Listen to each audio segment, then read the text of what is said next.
अस्सलाम वालेकुम रहमतुल्लाहि व बरकातुहू। मोहतरम सामीन, मैं कल आप लोगों को इसमें वीडियो नहीं डाल सका और कुछ मसरूफ़ियत, हमारे यहाँ कुछ प्रोग्राम था, उसी में थोड़ा मसरूफ़ था मैं।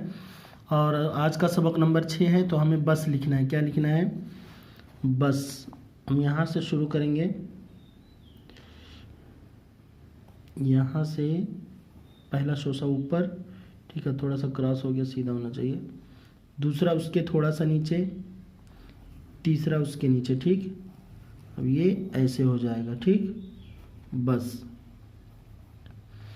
उसके आगे है रुक, ये चीज़ नीचे एकदम नहीं जाना चाहिए, ठीक।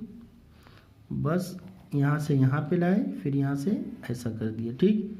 ये रा बन गया और इसको सीधा लाइन पे लाए, ठीक है।